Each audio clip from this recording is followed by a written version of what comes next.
په افغانستان کې د اتما په نوم یوې مخابراتي شبکې په نوې بڼه خپل فعالیت پیل کړ. مخکینی MTN مخابراتي شرکت اوس مهال په افغانستان کې د اتما په نوم فعالیت کوي چې په چوپړتیاوو کې به یې د پام وړ ښه والی هم رامنځته شي. MTN شرکت رسما په اتما باندې تغییر د نوم سو او نوم بدل سو.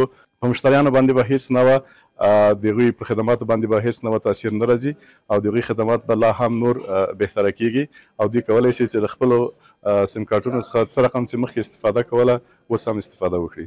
د مخابراتو او معلوماتو ټکنالوژۍ سرپرست وزیر د دغه شبکې د فعالیتونو د پیل په مراسمو کې وویل مخابراتي شبکو تر ډیره د انټرنیټ او مخابراتي خدماتونو بیې راټیټې کړي دي او ورځ تر بلې به د هیواد د مخابراتي خدماتونو په کیفیت کې ښه والی رامنځته شي.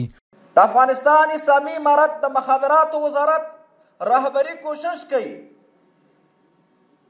ترڅو دغه خدمات معیاري شي او قیمتونه مناسب شي. د سیمې په سطحه په داخل د شبکه کې د یوې دقیقې قیمت هغه 1.10 افغانۍ دی، یعنی 1 افغانۍ او 10 پوله،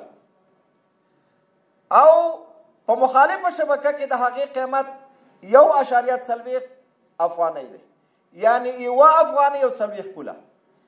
د داخل د شبکې او د بهر د شبکې تفاوت فقط 10 پوله دی.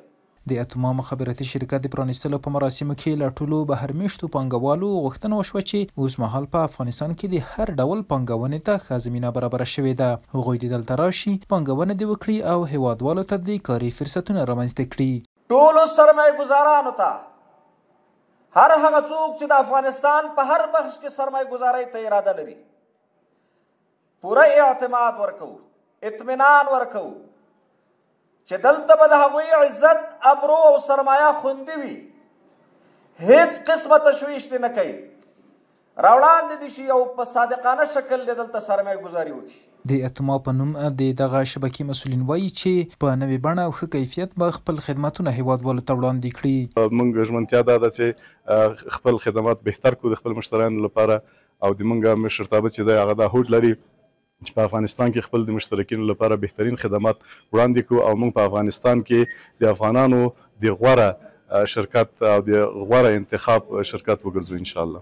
This is not a milestone but the beginning of our commitment to provide better telecommunication services for the people of Afghanistan. Provide better telecommunication services for the people of Afghanistan with your collaboration and support.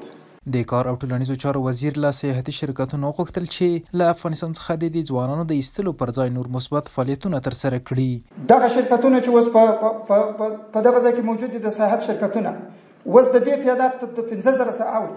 زه خو دا وایم چې دا په یو لحاظ نوم سیاحتي شرکت دی، په بل لحاظ باندې دا انساني کچاکبر دی. د هر بل په ارتباط چې زه کوشش کوم چې هلته د دوی سره تفاهم لاسلیک کړم، د دوی سره توافقنامه وکړم، د دوی شرکتونو سره خبرې وکړم، ولې چې پوښتنه مې کړې ده په زرګونو ځوانان د دې نه مخکې بیا ته رسېدلي دي او هغه تیار مفت سلسله ده. یو وارې خو بیخي شی ورکوي نه، بیا چې $50 ورکوي هغه د هلته په خوراک څه. دلته تر شا ماشومان و، کوچنیان و، کور و فامیل ورته انتظار دی چې لالی تللی دی، د هغه څخه به ما ته ډېر عواید راغلي، بله ورځ هغه لاس تړلي راوړي پر سرحد باندې. د یادونې وړ ده چې MTN مخابراتي شرکت نږدې 2 لسیزې په افغانستان کې فعالیت کوي چې له دې مخکې نوم له اریبا څخه MTN ته او اوس مهال اتما نوم ته اوښتی دی.